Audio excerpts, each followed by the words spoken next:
Hi all, welcome to my YouTube channel. If you're a new subscriber, welcome. My name is Ben, aka Notions. If you are a new subscriber, welcome to you all, and welcome to existing subscribers as well. I'm very grateful for your time, and please hit like if you have liked what you see in this video, if you like what you're going to see in this video.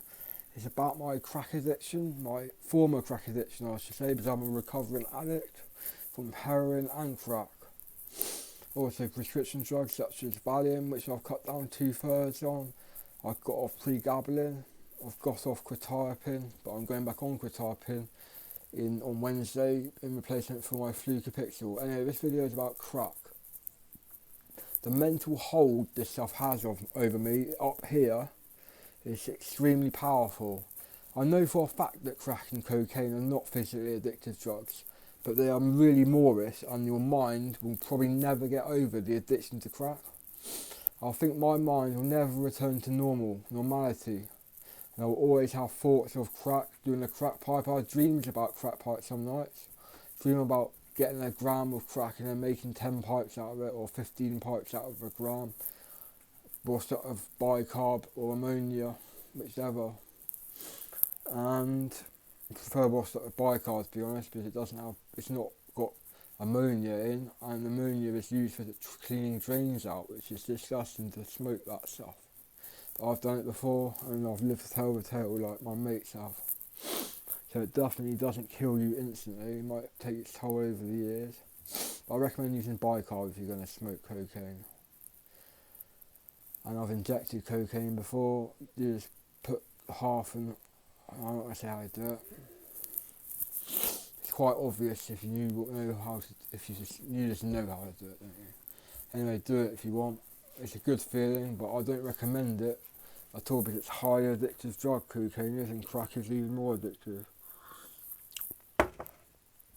Anyway, it's mental torture going through a crack addiction because it's all that is on your mind until you do a crack pipe. I find my brain is split in two, but both sides of my brain want crack, and I can't help this at all. My brain has just changed over the years to be used to the effects of crack, and basically just being normal now is being on crack. But I'm past the stage of wanting it. One half of my brain wants it, the other half doesn't want it. The good sensible side of Ben doesn't want to do crack, and he wants a roof over his head, and he wants money spent on tobacco, things I need, tobacco, food, electricity, and treats like crisps and chocolate and stuff like that, Pringles, cake, whatever, cups of tea. When I was on crack, I didn't even have money for tea bags, let alone milk. I had to blag milk off a friend called Angie in the top floor of the Marlborough Hotel. I couldn't even afford milk or bread. I used to starve myself or go down to Bell's place for a meal. And on weekends I had no meals because I was getting my meals free of charge from Bell's place. Bell's basically a place for homeless people or people with no money to go to get fed and watered. Or you could have a bacon sarnie there, you could have a sausage sarnie there, and you can have a cup of coffee or tea there. They were open until like 4:30 p.m. I think, might be 4 p.m. or 4:30 p.m. I can never remember, but this video is about how I got off crack. Once I had my last crack pipe, that was in someone's car a long time ago now. I think it is 12 weeks since I last did crack in someone's car in Barnstable, and that was quite a long time ago now. And I'm well over this addiction now. I can see the light at the end of the tunnel, and you can do it too. You know, you guys can do it. I've got a lot of energy now. I like walking. I've got my energy back that crack used to give me, and I feel like I'm on speed some days. My natural endorphins and dopamine is working properly now, and I feel better than I did when I was on crack. Generally, when I was on crack, I used to get paranoia. I used to think people were out to get me. I used to think there was spiders crawling under my skin. I used to itch all over, itch my arms, and there's still marks on my arm now from where I was itching it, red marks, scars and stuff, because my itching wouldn't go away. That was probably the heroin though. But when I was on crack, I wasn't doing as much heroin. I was only doing a gram a day sometimes. That was way back though. And then mostly I was using just crack on its own when I got paid on Tuesday or Wednesday, Tuesday night, Wednesday daytime I got paid. and the other set of money went in fortnightly, and spent 400 quid in one evening on it. Not unusual for a crack addict to do. And I got £7,500 back pay, and all of that went on crack. That was taxpayers' money spent on crack, but it was my money because it was paid to me into my personal Santander bank account. And no one can change the past now, but I really regret spending that money on crack, because I could have bought a car with it. I could have got a flat and paid quite a lot of rent in advance off with that money. Could have got a nice flat, well kitted out, but I didn't. I should have spent it on crack with my drug dealer. But you let bygones be bygones, as it were, and things in the past stay in the past. Put that in a box, it's up behind me. And now this is the first start for me in Bude, North Cornwall. I've got new friends here that don't do drugs, and they're nice people, as nice as my associates in Ilfracombe who do drugs. I've still got true friends in Ilfracombe that do drugs. They still care about me, they still talk to me on Facebook and FaceTime. I still talk to my mates in Ilfracombe, but not every day now. They kind of don't like it, but I'm not doing crack with them anymore. I used to buy them pipes and I used to get it back when they got paid. Some people though, the selfish people, didn't give me anything back for what I did to them. These are the people that you shouldn't hang around with.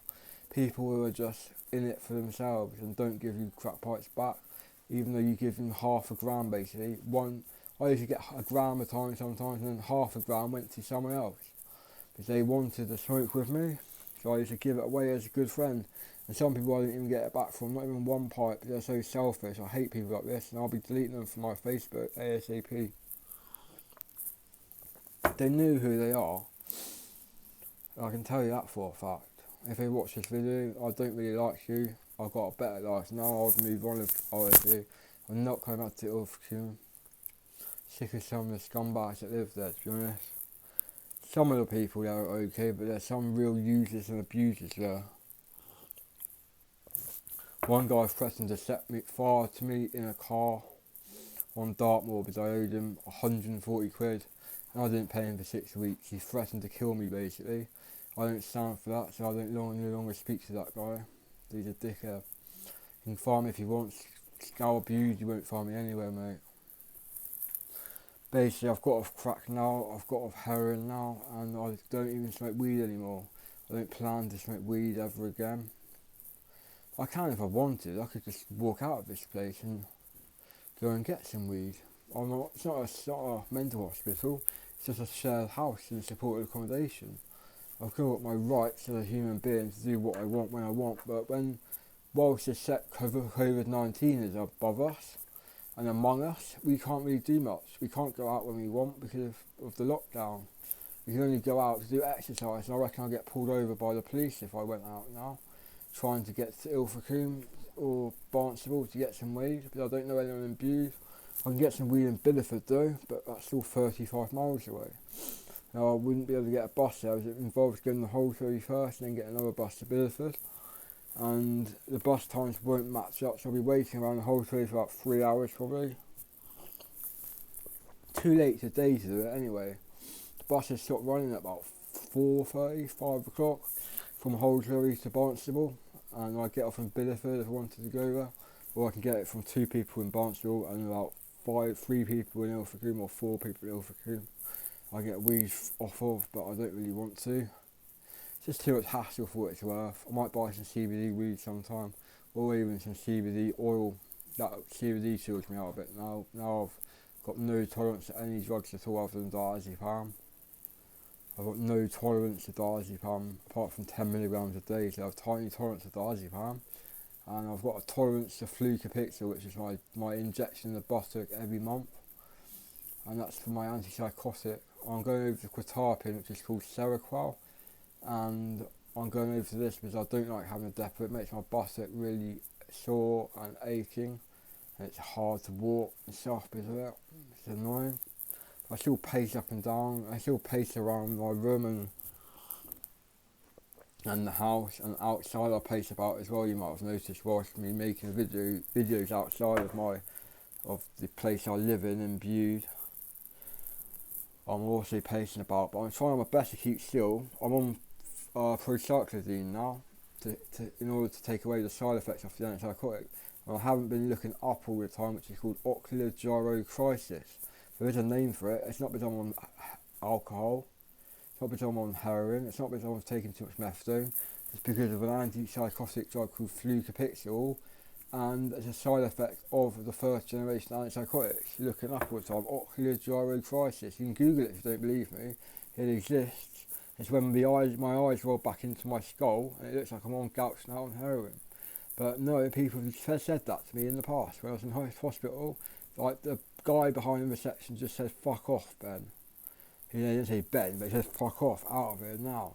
And he got the security involved because he thought I was on heroin trying to get my methadone. I wasn't heroin at all. I had no one with me. I got brought there by ambulance, but he wouldn't believe me because I was looking up all the time.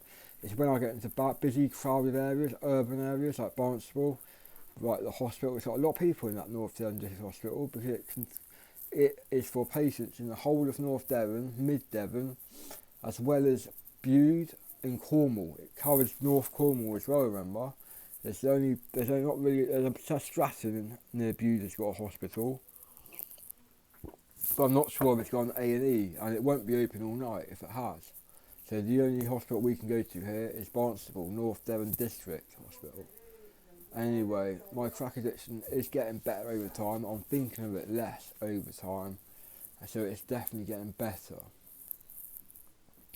Yeah, it's getting better. I've just got to live through it, get through these tough times, just concentrate on my food, smoking some roll-ups, drinking some cider, and trying to make videos about my addictions and helping other people out.